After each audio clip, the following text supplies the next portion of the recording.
KISSA in-store radio, broadcast for the curious. All right. What's up, everyone? This is season 1 of the KISSA in-store radio, brought to you by Antariksh Records. We're coming to you live and direct from the Veg Non-Veg store here in Gurgaon. We're streaming every weekends from 6 to 9 p.m. And for this little while, you are now logged into Oaaza's slot. This is the part where I'm supposed to sound very composed and professional, so we'll see how long that lasts. My name is Nakul. I am a DJ, I am a selector, a music producer, and most importantly, your host for tonight's show. Now, depending upon how you've landed here, this might seem a little different. For the ones tuning in online right about now, perfect timing. You have picked a great show to watch, and I promise, give it a little time, it's going to make more and more sense as we go along. Do not forget to check out everything else that's been going on the KISSA in-store radio.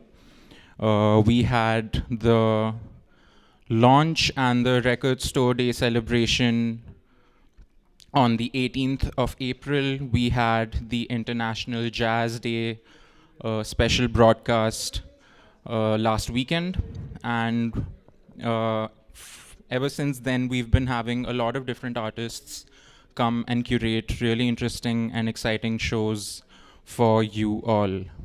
All right. We just had Guldasta, the second edition of Guldasta, curated by Web of Vatra, right before this. And also a special mention to Anandit, aka Antariksh Daddy. Thank you so much, Anandit, for giving us the opportunity to do something like this and to be a part of the Antariksh experience. And also a big kudos to Veg Non-Veg for being so cool about letting us do stuff like this here at their space. All right, there's something really pleasant about a setting like this. We've got people trying around sneakers and apparel at the back. We've got conversations happening around in the background. And we have this little pocket of sound, this little intimate setting in the store from where we're trying to build something together and create its own identity. And that's what today's show is also all about. The name of the show is called Pressed Identities. The inspiration behind it actually came from the emotion that is usually invoked within people when they get to experience a vinyl. When they listen to the music, when they look at it, when they hold it, and if they do reach a point when they do start collecting it as well. And to be honest, it's not just about the music that everyone listens to.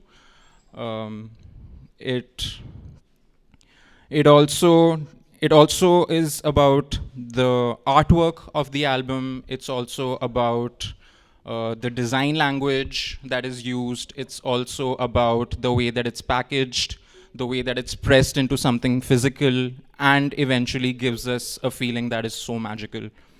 And that meaning behind the listening, behind the visuals, behind the connection that the individual forms with the vinyl, that meaning is what we are trying to explore here.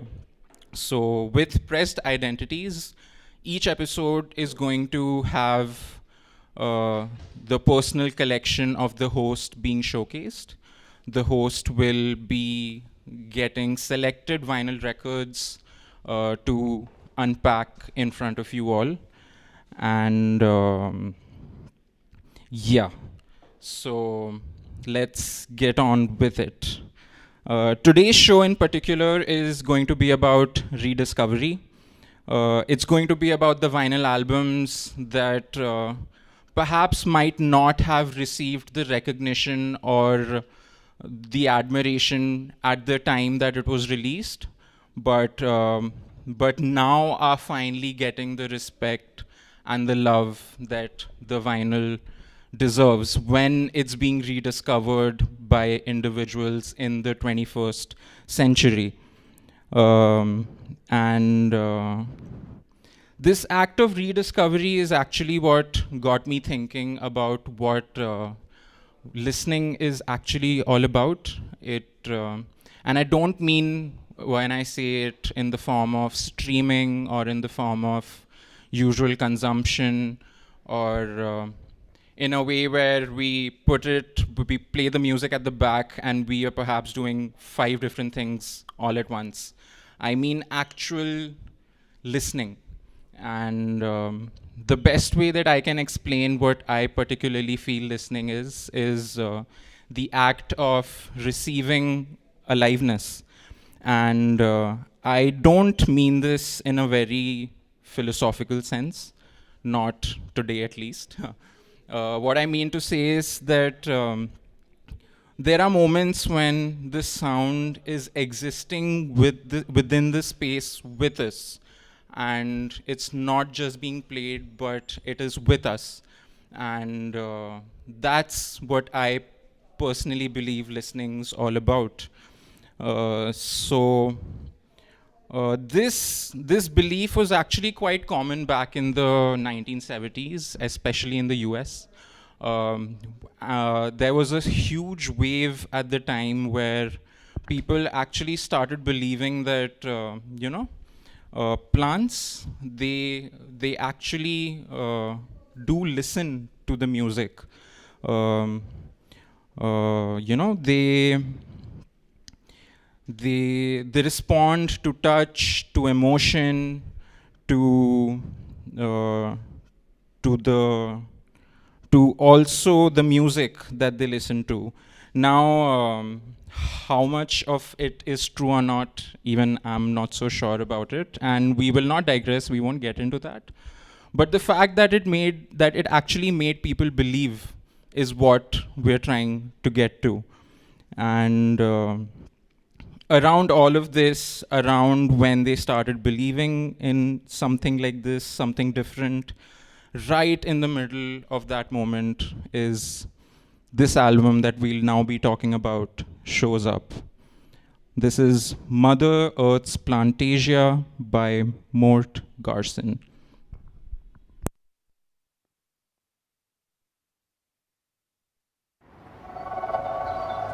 KISSA in-store radio. Broadcast for the curious.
KISSA Install Radio, broadcasts for the curious.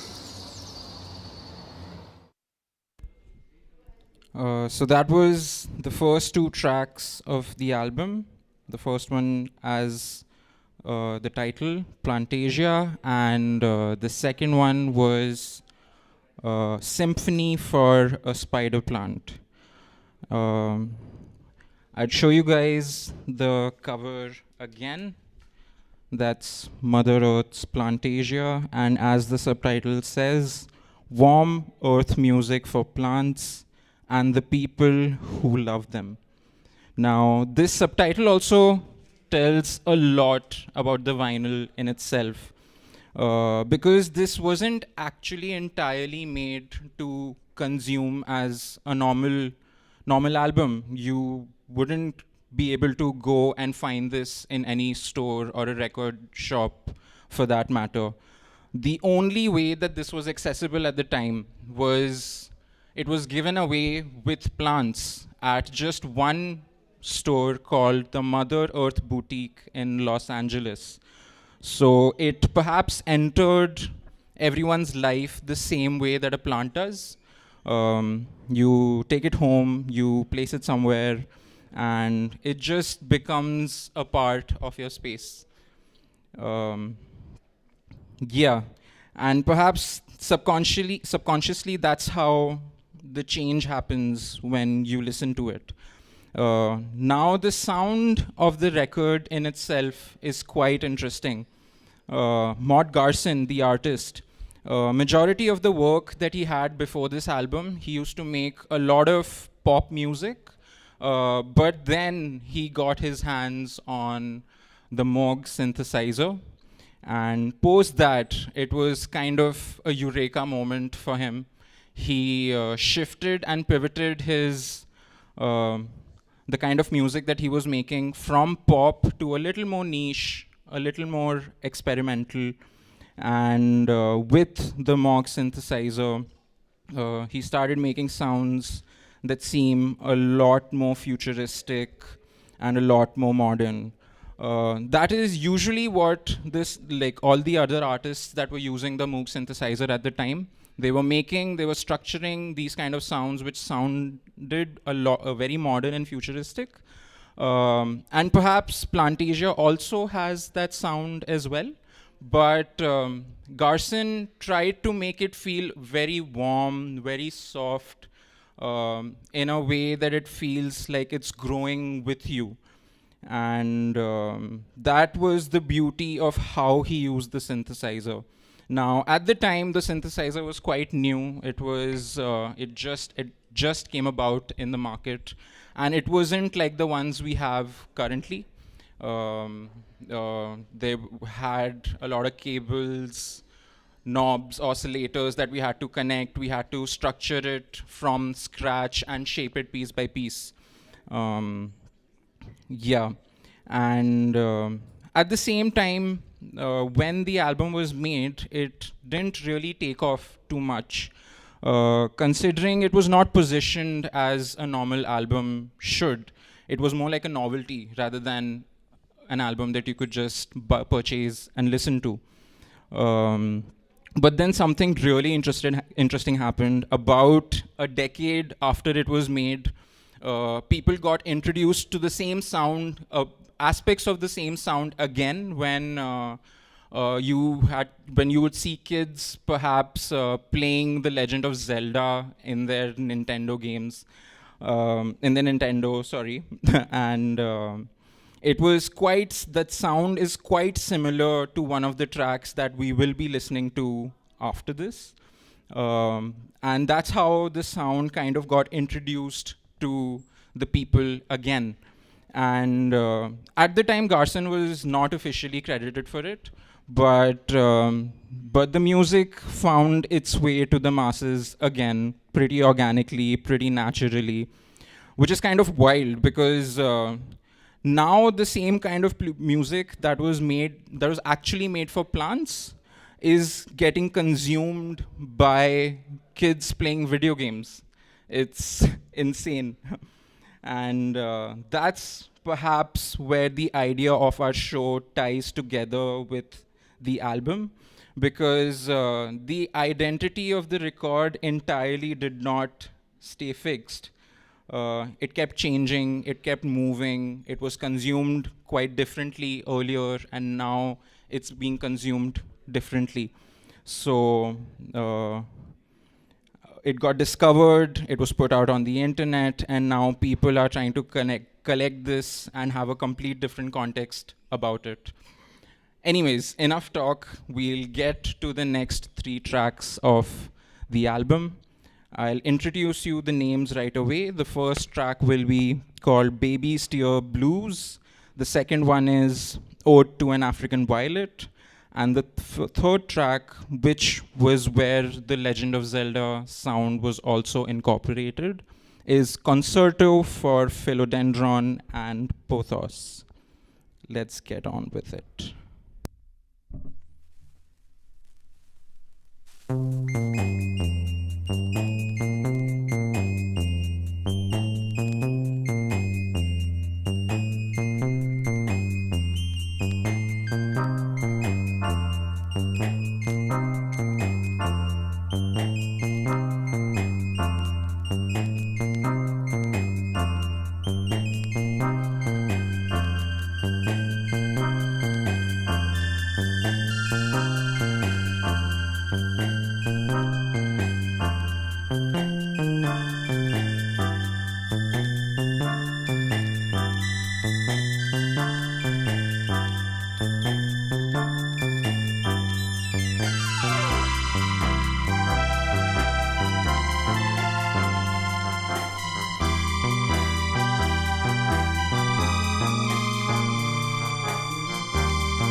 KISSA In-Store Radio.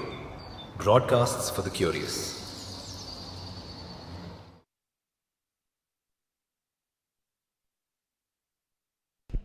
Hello, check. All right, what's up, everybody? My name is Yash. I go by the stage name Yoshi. And today, I'd like to begin by thanking Veg Non Veg, of course, for having us, but also Anandit from Antariksh Records for giving us this opportunity to, share all of this with you. Thanks, Nakul. That was definitely, really, really interesting. And what I want to talk to you about today is two disco albums. Both are Indian disco records. And what's most fascinating about both of these records is that they weren't really made in the center of the music industry. They essentially came from the fringes of the industry, and it came from people who were experimenting, people who were crossing cultures, and people who were just trying to build something completely different without necessarily realizing that they were building history. And whereas the first record, it captures disco arriving into India, the other record captures disco being reinvented by the South Asian diaspora after having migrated to the United Kingdom. Um, Neither of the records became huge commercial hits at that time, but eventually they did get a lot of traction and become extremely popular, especially in the cult record, cult vinyl community. And although they did not get their, fair share of commercial success in their time, it was incredibly interesting to see that they eventually got it in due course of time. So, yeah, I'm just going to start with the first record. It's called Disco Jazz. It's actually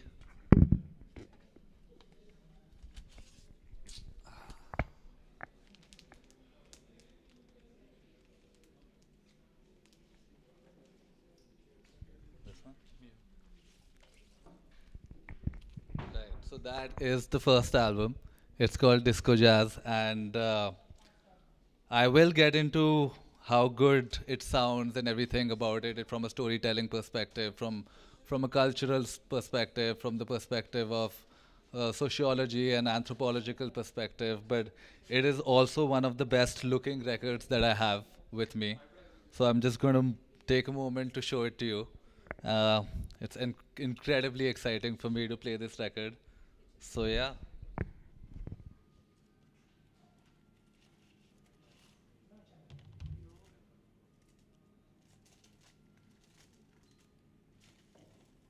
So that is the record of disco jazz.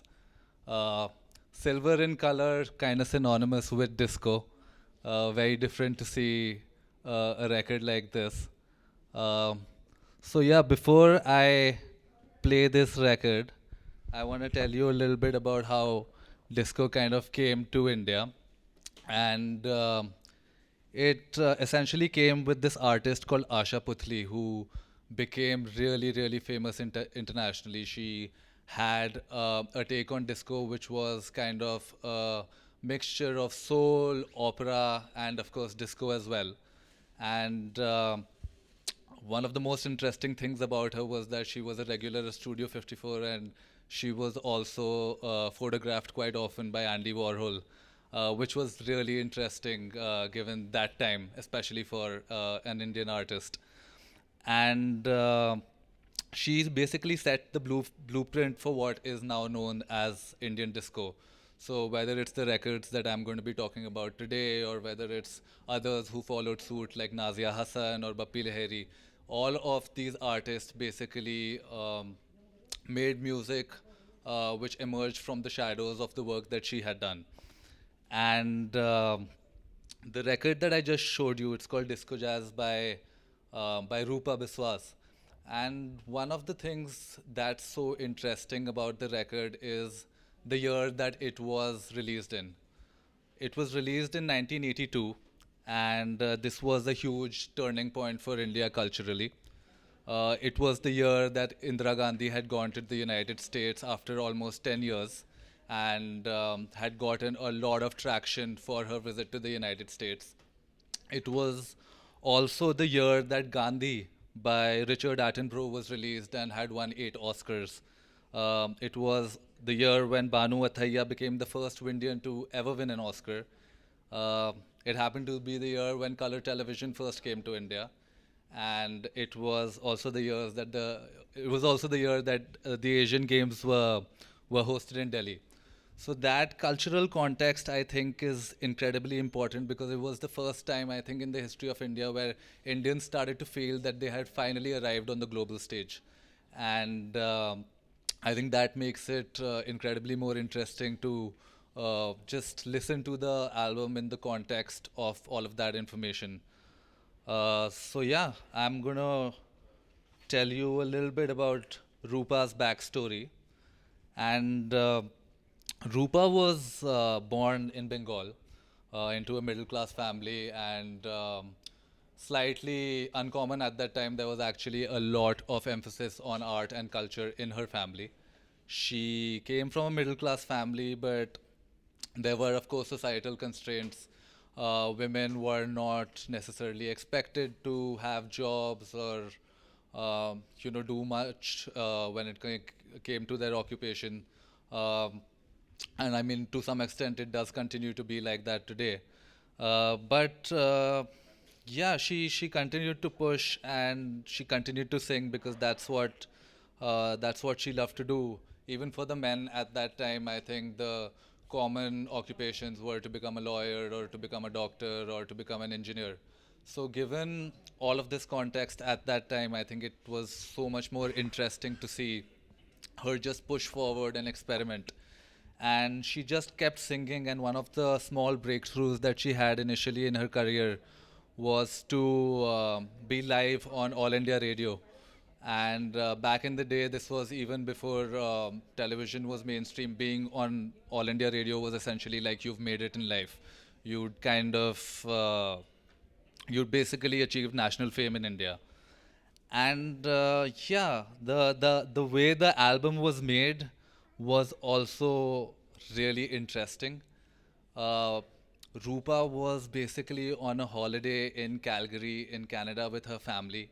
And there were a bunch of Indians and Pakistanis, South Asians who'd gotten together and they were just hosting a musical night. And there were about 1,000 people in attendance. And, Rupa just decided that she's going to sing there.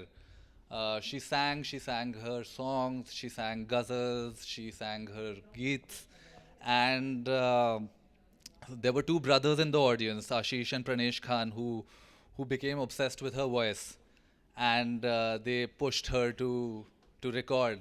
And within the span of a week in Calgary, while she was essentially just on a like a family holiday, um, in 1 week in the tiny studio, mostly made up of um, immigrants and students on the most minimal setup possible. They decided to record this album, and one of the most interesting parts of it is that it is essentially a DIY project. It's just a group of family members who get together as immigrants in a country that they barely know, and they record something, and yeah, the rest is history. So I'm going to play a little bit of this record and then talk a little bit more about it. And yeah, then we'll take it from there.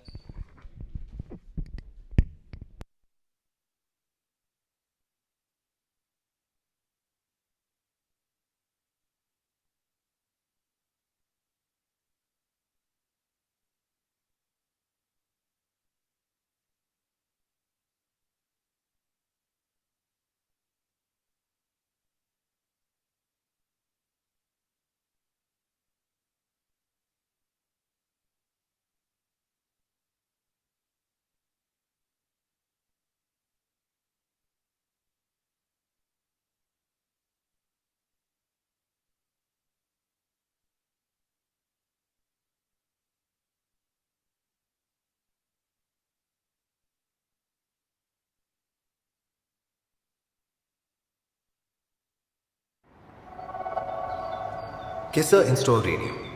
Broadcasts for the curious.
So yeah, that was Disco Jazz and the famous song from that album, which is Aaj Shanibar. And what you're listening to is basically a combination of disco bass lines with electronic synths, but also classical, semi-classical Bengali vocals, which was something which was, I mean, for that time, it was extremely innovative. And just as a note, it is extremely different from Bollywood disco because, in some essence, it is so much more intimate. It is so much more strange. It is uh, so much softer than what Bollywood disco stood for. Uh, and yeah, during that time, this record almost completely failed commercially. And the reason for that is that Bollywood disco was taking India by storm. So, what had happened was during the same time, there was Nazia Hassan's Aap Jaisa Koi that was released. And compared to the commercial firepower that a record like that had, an independent artist like Rupa, who was trying to innovate with with her sound and trying to do something different, just could not compete with big record labels or the commercial firepower that these big record labels had or that Bollywood came with. And so somewhere around that time, this record completely disappeared. And Rupa also stopped, you know, producing music or performing music. She just kind of left music as it is. Um, Times were so bad that uh, her record was so available so less that she literally had to go buy a cassette herself to listen to her own music. It wasn't that even like the label sent her the music that she was working on.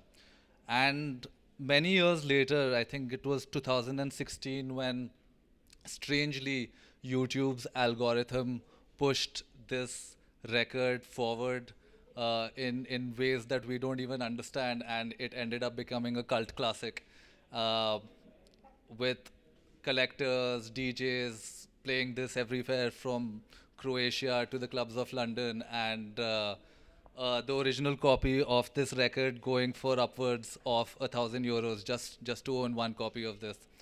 Um, so yeah, I mean, there's a lot that happened during this time, and disco in India was, in some way, it was extremely rebellious. It meant freedom. It meant freedom in many ways. It meant sexual freedom. It meant spaces that were mixed gender spaces. It meant breaking conservative social rules, and it just kind of documented a generation that was trying or learning to move freely. So yeah, that was it, and I'm going to play one more track from this album before I call Knuckle back, and we're going to take you through another album. This one's called East West Shuffle, quite literally the East meeting the West in terms of sound. So yeah, I hope you enjoy.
KISSA In-Store Radio.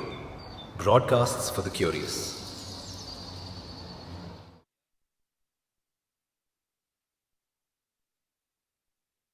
Hello. Yeah, so that was Rupa's Disco Jazz. And now Nakul and I are going to talk about another cult classic, another favorite of mine called Punjabi Disco. Um the context, of course, is totally different. So while uh, the previous album spoke a lot about disco coming to India, this is more about Indians taking their own version of disco to a country that is not theirs. It's a Punjabi lady that goes from India, first generation immigrant who goes to Punjab and creates a space for herself, but not just a space, a lot more. And a little bit of context about the time. Um post-colonial, post-colonial India, lots of people going back to former colonizers, former countries that colonized them in search of better jobs, but had very mundane lives, were essentially factory workers, working extremely hard, faced a lot of racism, lived very community-centered lives, or attempted to find solace through community when they were in these countries that were not their own. And one thing that was extremely different was that there weren't any dance floors for British Asians. Um, the only places that they would or they could traditionally dance at was weddings. Maybe sing a little bit, for example, at the Gurdwara, participate in kirtans. But even then, the weddings were extremely different from how the weddings are today. There was a lot of segregation in terms of gender, so men would be sitting on a different side, the women would be sitting on a different side, and even communal dancing wasn't entirely normalized yet. So that itself becomes extremely important because uh, how this album and how this record impacted the dance floor is extremely crucial to how things changed in the years and the decades after. And about the artist Mohinder Kaur Bhamra, she was an exceptionally gifted singer. She usually sang devotional music. She sang in kirtan. She sang ghazals. She sang filmy songs, and she had a son called Kuljit who used to accompany her on the tabla. And he realized that after the movie Saturday Night Fever was released, and of course everybody watched it, it was a big hit, Indians also watched it, he noticed something different. He noticed that when he would perform after the release of this movie, people were kind of itching in their seats to dance. They wanted to move a leg. It was just like he could see them wanting to dance. And so he did something which was radically different. So traditionally, in the traditional Indian Baithak, you would kind of be sitting and singing on one side of the stage, and right in front of the stage would be seating. What he did was just move the seating backwards by like a few meters, so that just creating a space for people to dance in front, right in front of the stage. And that simple act alone was so radical in that time, because um, that was essentially the first time a dance floor existed for British Asians in Britain. This was long before there was anything like Bhangra. That Bhangra wasn't global yet. There was no Asian underground music. There was no club culture for Asians in London or Manchester or any of these places. And yeah, that is essentially why this album matters so much, because it is a documentation of social transformation.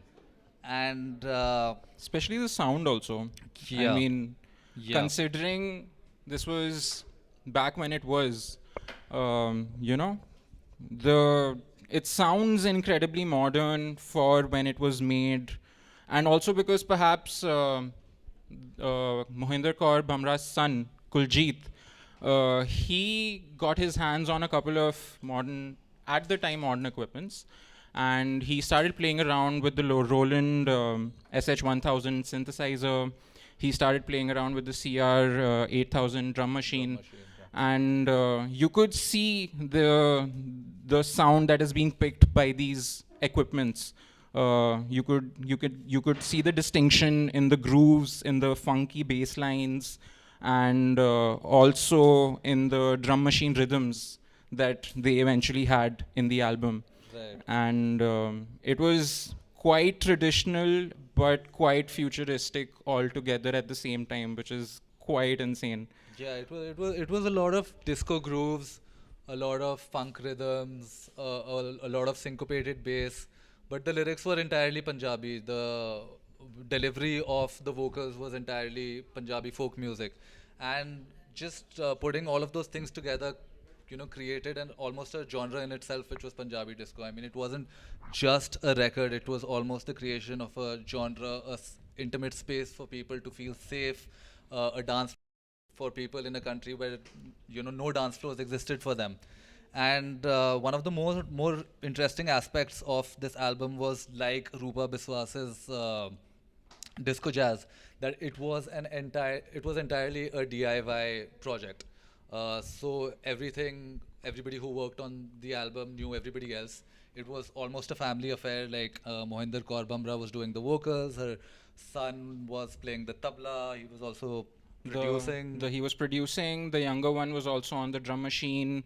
You had the school friends that were playing the bass, and you also had another sibling who was handling and designing the artwork. Cover art for Yeah. the record. Yeah. So I mean, there was nothing corporate about this record at all. I mean, it was totally just DIY immigrant community innovation, and like it happened with Rupa Biswas's album, this album again was commercially a big failure. Yeah, that was quite sad, to be honest, considering when it got ready, the label that the family was working with at the time, called EMI India, they completely mishandled the release. What happened was they released the album with the same name, with the same tracks, but the vocals were recorded by some other artist. And they eventually started selling it, distributing it globally to the masses. And what then Kuljit had to do, he didn't get disheartened at all. He eventually started, he went to his local community. He went to the Sikh community in South Hall, contacted grocery shops, contacted fruits and vegetable shops to just Display the record. yeah, to just display. Like right beside, like fruits would be sold, and like beside that you'd be like displaying this record. And I mean, it's quite an iconic, picture that gets Yeah. painted when you imagine it like that. And essentially, it was just a record label stealing music from an artist, and doing what they had to do. But yeah, that was really quite a sad time. Yeah, that trend, I don't know why And- it's not just going away. It really should. Yeah, and I mean, audiences really did not understand this music Yeah. at that time. It wasn't just music they were used to. Like, they were used to listening to folk Punjabi music or wedding Punjabi music, which was completely different. But Punjabi music with disco beats was just something that their ears hadn't heard before. They just had no idea how to relate to any of that. And funny enough, it's really interesting because looking back today, it almost seems visionary what these guys True, true. did. Like, it was, looking back, like, I'm sure a lot of us in this room feel that it was such a visionary moment for them to decide to do that with those machines, with that sound, and fuse that with Punjabi folk vocals. But yeah, as the saying goes, a lot of groundbreaking music arrives before the audiences are ready for it. Yeah, So, for sure. And so eventually yeah. the audience did get ready for it, but decades after its release, just like disco jazz, how we talked about, followed a similar pattern. Collectors now in the 21st century, they started discovering this album. They really went gung-ho with this. A couple of them actually contacted Kuljit to source the original masters for this album so that they could get it reissued and remastered, and They were dangerously close to being destroyed. they were dangerously close to being It's destroyed. just been That's such right. a long time since the masters were just lying in Kuljit's like trunk for God knows how many decades that they were literally on the verge of being destroyed when Kuljit finally decided that yeah, we're going to reissue this album and remaster it and re-release it back into the world. So yeah, in conclusion, to connect both of these records, um, they were both made by people who were outside the music mainstream. They both the records came from the fringes of the community, and they both fused South Asian music with disco. They both failed commercially at first, but eventually became cult classics, and both of them were rediscovered through DJs and collectors. But yeah, they were also both just creating a space for themselves. One was creating a space for India in some sense, India entering uh, the times or the realm of modernity, while the other was creating a space for South Asians in a country that wasn't theirs. So yeah, it was in essence, it was a case of identity, and just something that I wanted to say in conclusion, that for both of these records, the dance floor eventually became more than entertainment. It became rebellion, it became liberation, it became migration, and it became memory. So with that, we're going to play two tracks from this album. Yes, Both these are remixes. the two remixes of this one track called Disco Which Are. One of them is by Peaking Lights, and the other one is by Balti. Balti. And Peaking Lights, my favorite, and Balti, my favorite. Balti is his. And disco, which are basically translating into come to the disco, don't be distant. So yeah, that's pretty much it. Yeah, before we get to actually playing the last record, we have quite a bit of people gathered here with us, and thank you all so much for being a part of this. We are really grateful for the fact that you could spend some time, share this moment with us, and hopefully we tried our level best to curate this as to the best of our ability. But yeah, nonetheless, a big round of applause to all of you as well. And yeah, let's get on with the last album. This is Nakul and Yoshi signing out. Peace.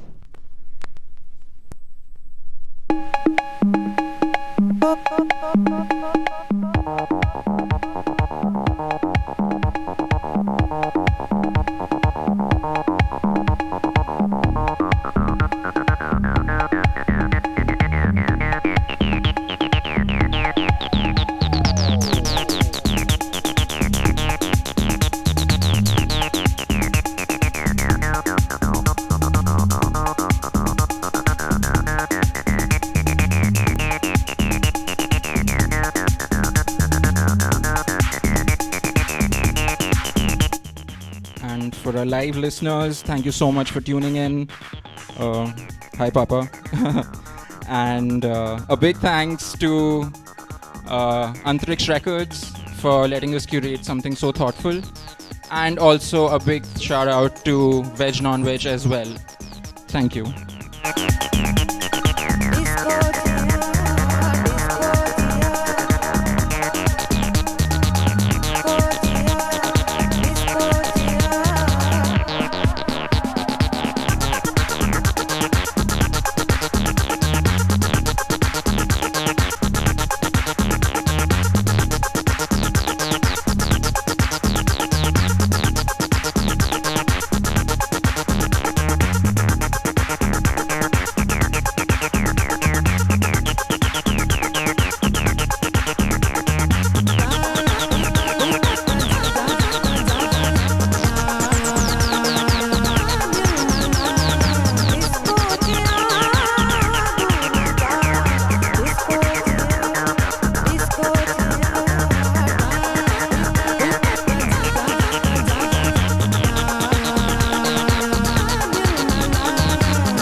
before you all are leaving, wish you a very happy anniversary, Nana ji and Nani ji. I will see you guys once this is done.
Thank you all for tuning in.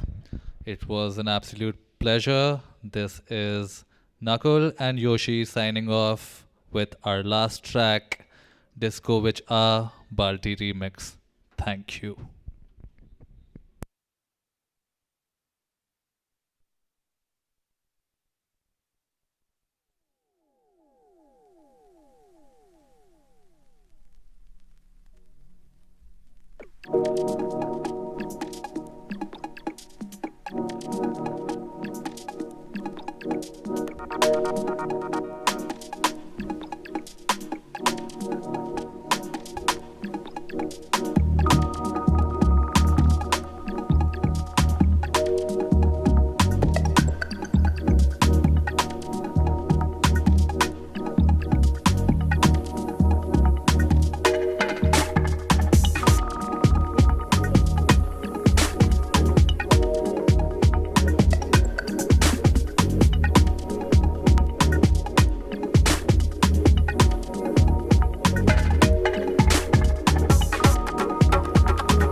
party